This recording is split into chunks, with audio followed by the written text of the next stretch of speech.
If I were to introduce Joyce Woodhouse to a classroom full of 7-year-olds, I would tell them, she loves kids. She loves being here. This is one of her favorite places to be. I think that we should all be grateful that she came to Nevada all those many years ago, because she has truly been a friend to Nevada as well as all of us. She's the nicest person in the world, but don't let that fool you. She's fierce. one of the things that people always underestimated, in that really nice, sweet school teacher look, inside there was a freaking lion. She had these wonderful campaign ads of her with boxing gloves, and to see her with those gloves on, I thought was just such an accurate depiction of who she was, sweet but not afraid to fight.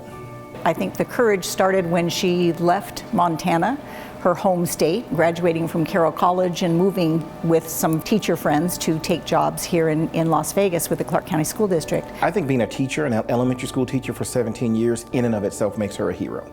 That kind of sacrifice, that kind of commitment to our community's children makes her a hero. But to take that to the next level and advocate not only in administration but for policies that help children, I think speaks to her character. When we're talking about something as significant as education reform, that credibility, that reputation preceded her in all of that. We have a lot of people that run for office, and every one of them promises that they're going to make education better. But Joyce, she spent her whole life working on education. As chair of the finance committee, she had a lot of balls in the air and never let anything drop, always was prepared. She was committed from day one, as a matter of fact, before session started, with making sure that we did not finish session without some kind of step towards a modernized funding formula.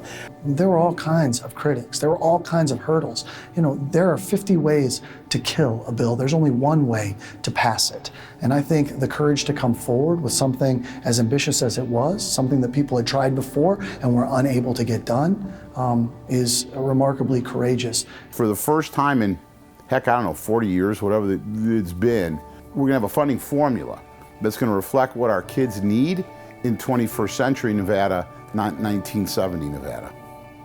Joyce Woodhouse is not one thing. She's not one piece of legislation. She is a history and a legacy of trying to make better schools and ensure better outcomes for the students that are in them. Most, if not all, of our legislators, if they were going to be looking for someone to be like, she would be a wonderful example.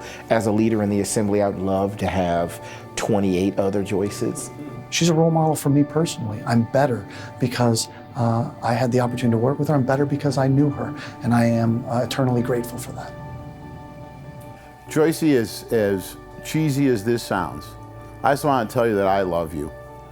We have probably one of my favorite relationships that I've ever had. I appreciate you, and I know I'm not going to miss you. I'll see you all the time.